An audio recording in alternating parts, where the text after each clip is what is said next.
নমস্কার বন্ধুরা, study centre YouTube চ্যানেলের তরফ থেকে তোমাদেরকে জানাই স্বাগত। তো আমরা যারা বাংলা মিডিয়ামে পড়েছি তারা ক্লাস 10 পর্যন্ত ইতিহাস টুকটাক সবাই পড়েছি, কিন্তু টানা মুখস্থ করে আমরা পড়েছি।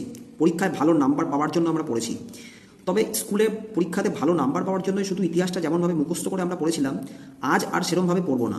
ধাপে ধাপে গল্পের মতো করেও পড়বো, এবং এভাবে পড়লে ইতিহাসটা পড়তে বা জানতে আমাদের সবারই ইচ্ছা হবে। তো যাই হোক, বেশি কথা না বলে আসল কাজে আসা যাক। প্রথমেই যেটা আমরা জানবো সেটা হচ্ছে ইতিহাসকে আমরা তিনটে ভাগে আমরা জানবো, ঠিক আছে? প্রাচীন ইতিহাস, আচ্ছা, মধ্যযুগীয় ইতিহাস, এবং শেষে যেটা পড়বো সেটা হচ্ছে আধুনিক ইতিহাস বা মডার্ন হিস্ট্রি। তো এই এনসিয়েন্ট হিস্ট্রি, মেডিয়েভাল হিস্ট্রি এবং মডার্ন হিস্ট্রি এর একটা সময়কাল যদি আমরা পড়ে নিই, ঠিক আছে? তো চলো, তো এনসিয়েন্ট হিস্ট্রি আমরা যেটা পড়বো সেটা হচ্ছে পড়বো আমরা আপ টু 750 AD, অর্থাৎ 750 AD অবধি আমরা পড়বো এনসিয়েন্ট হিস্ট্রি। দেন আমরা পড়বো মেডিয়েভাল হিস্ট্রি বা মধ্যযুগীয় ইতিহাস। দেখো, মেডিয়েভাল হিস্ট্রি বা মধ্যযুগীয় ইতিহাসের সময়কালটা আমরা পড়বো ঠিক এরপর থেকে 750 AD টু 1757 AD। মানে এক কথায় বলতে গেলে decline of Harshavardhana to battle of Palashi.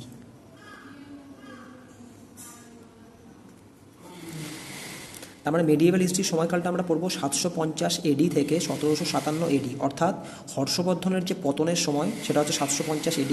সেখান থেকে ব্যাটেল অফ পলাশি, মানে যেটা আমরা সবাই জানি পলাশির যুদ্ধ 1757 সালে হয়েছিল। এবং থার্ড যেটা মডার্ন হিস্ট্রি বা আধুনিক ইতিহাস, সেটা আমরা পড়বো 1757, মানে ঠিক পরপর, ঠিক আছে? মানে ওই ব্যাটেল অফ পলাশি টু 1947, অর্থাৎ পলাশির যুদ্ধ থেকে আমাদের স্বাধীনতার যুদ্ধ পর্যন্ত। স্বাধীনতার যুদ্ধ। তাহলে আরেকবার আমি একটু বলে দিই, এনসিয়েন্ট হিস্ট্রি বা প্রাচীন ইতিহাস আপ টু 750 AD আমরা পড়লাম। মেডিয়েভাল হিস্ট্রি বা মধ্যযুগীয় ইতিহাস পড়লাম হচ্ছে 750 AD টু 1757 AD, অর্থাৎ হর্ষবর্ধনের পতনের সময় থেকে ব্যাটেল অফ পলাশি বা পলাশির যুদ্ধ পর্যন্ত। এবং মডার্ন হিস্ট্রি বা আধুনিক ইতিহাস পড়ব হচ্ছে আমরা এই 1757 টু 1947, অর্থাৎ পলাশির যুদ্ধ থেকে স্বাধীনতার যুদ্ধ পর্যন্ত। এখানে লিখে দিচ্ছি আমি পলাশির যুদ্ধ।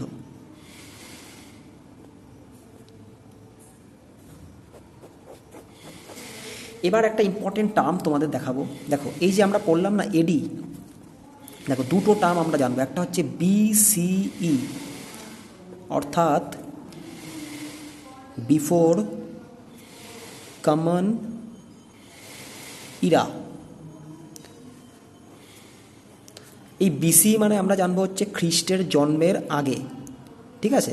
দেখো, একটা ট্রিক্স শিখিয়ে দিই। বি ফর মানে কি? বি মানে আমরা জানি বিফোর। এখান থেকে মনে রাখবো বিফোর মানে কি? আগে, তার মানে খ্রিস্টের জন্মের আগে। এটা আমরা ট্রিক্সের জন্য বলবো, বাট এর অ্যাকচুয়াল ফুল ফর্ম হচ্ছে before common era. B for before, C for common, E for era. সুবিধার জন্য আমরা পড়বো বি মানে বিফোর আমরা জানি, তার মানে খ্রিস্টের জন্মের আগে। আর একটা আমরা যেটা পড়বো সেটা হচ্ছে এডি। দেখো, এই যে আমরা পড়েছিলাম এডি, সেই এডি।